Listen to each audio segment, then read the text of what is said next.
Bismillahirrahmanirrahim. Assalamualaikum warahmatullahi wabarakatuh. Perkenalkan, nama saya Ahmad Yakub. Baiklah, saya akan mencoba mengerjakan tugas ketiga video pembelajaran mata kuliah filsafat ilmu. Ya, jadi video ini adalah temanya eh, filsafat ilmu dan isu kontemporer pendidikan nasional dengan topik pilar-pilar pendidikan dan relevansinya di era digital. Jadi kita akan membahas mengenai pemikiran tokoh pendidikan kita, yaitu pemikiran Ki Hajar Dewantara. Yang pertama, makna pilar dalam pendidikan. Jadi pilar dalam konteks pendidikan dapat diartikan sebagai dasar atau tiang penyangga yang memperkuat sistem pendidikan. Tanpa pilar yang kokoh, pendidikan akan kehilangan arah dan tujuannya. Dalam pendidikan bukan hanya soal transfer ilmu pengetahuan, tapi juga pembentukan karakter, moral, dan kepribadian peserta didik agar mampu menghadapi perubahan zaman. Jadi makin kemari kan mental para peserta didik biasanya cenderung lebih lemah ya.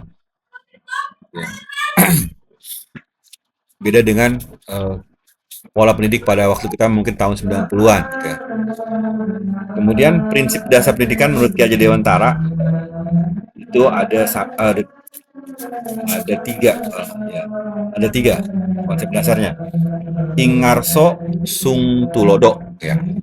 Jadi ingarso tulodo itu apa sih artinya sung tulodo? Ya, artinya adalah di depan memberi teladan.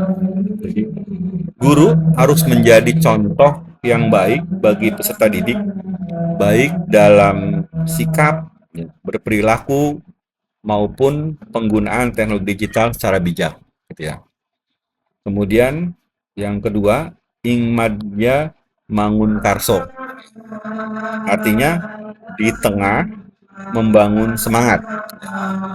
Setelah tadi di depan menjadi teladan, baru kita masuk di tengah membangun semangat.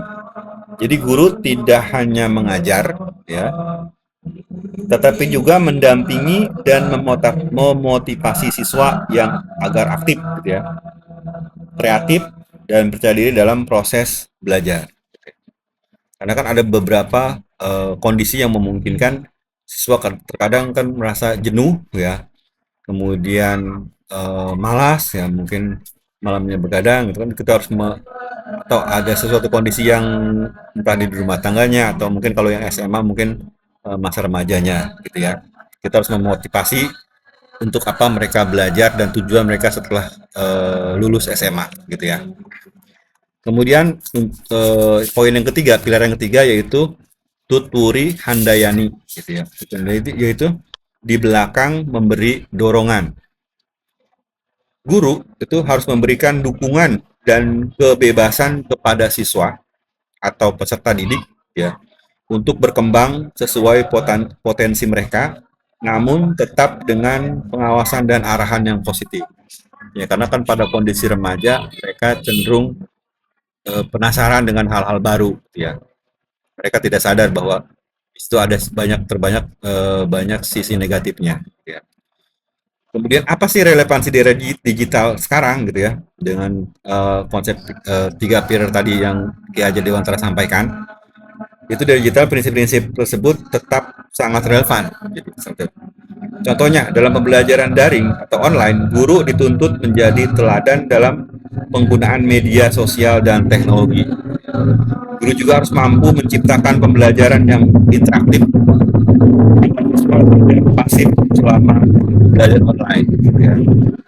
Dan itu tantangan dari digital adalah maraknya penyebaran hoax, cyberbullying, dan menurunnya etika komunikasi. Ya, muncul kata-kata kasar, mungkin bullying, gitu ya. Kemudian di mana guru berperan sebagai fasilitator. Jadi kalau itu salah, kurang baik disampaikan, ya. Kemudian apa sih tantangan dari penerapan ini? Jadi tantangannya yang pertama berarti kesenjangan akses teknologi di berbagai daerah. Jadi kondisi kemajuan teknologi di Indonesia kan berbeda-beda ya antara Indonesia bagian barat, bagian tengah, bagian timur gitu ya. Kemudian rendahnya literasi digital sebagian guru dan siswa gitu ya. Ya tadi berhubungan dengan keterbatasan fasilitas ya, fasilitas internet ya, itu berpengaruh juga ya. Berpengaruh terhadap rendahnya literasi digital ya. Kemudian pengaruh negatif media sosial terhadap karakter peserta didik gitu ya. Terkadang kan ada beberapa game game online, ada sering muncul kata-kata umpatan mungkin ya, penyebutan nama hewan gitu kan gitu ya, seperti itu ya. Kemudian kurangnya interaksi langsung dalam pembelajaran daring. Karena konsep belajar daring kan tadi dibatasi oleh ruang ya, ruang dan dibatasi oleh ruang. Jadi kita apa kalau belajar langsung kan offline itu kan kita bertemu dengan siswanya ya, secara langsung kita melihatnya. Tapi kan kalau daring kan kondisi mereka ada kondisi tertentu di dalam kamarnya, mungkin kondisi di kamarnya atau di ruang tertentunya atau kondisi mentalnya akan berbeda-beda juga.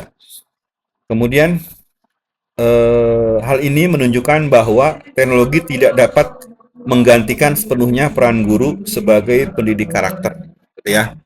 Ya kalau untuk mencari permasalahan-persoalan tertentu kan bisa nanya AI mungkin ya. Tapi kan kalau untuk pendidikan karakter, sikap, akhlak lah ya, itu kan guru itu hanya bisa disampaikan oleh guru secara langsung, gitu ya. Mungkin ada pepatah adab lebih tinggi daripada ilmu, gitu ya. Jadi kalau adabnya bagus, ilmunya bagus itu akan lebih baik, gitu ya. Kemudian sebagai refleksi dan penutup, jadi menurut saya pemikiran Ki Hajar Dewantara masih sangat relevan untuk menjawab persoalan pendidikan nasional saat ini. Pendidikan tidak boleh hanya fokus pada kecerdasan akademik, gitu ya, tetapi juga harus membentuk karakter, etika, kreativitas, dan kemampuan berpikir kritis. Ya. Dengan menerapkan prinsip Ingarso Sungtulodo, Ingmadya Mangunkarso, dan Tuturi Handayani, pendidikan Indonesia dapat lebih siap menghadapi tantangan ya, era digital tanpa kehilangan nilai-nilai kemanusiaan. Ya, demikian presentasi dari saya. Saya akhiri. Wabillahi taufiq wal hidayah. Wallahu muwaffiq ila aqwamit thoriq. Wassalamualaikum warahmatullahi wabarakatuh.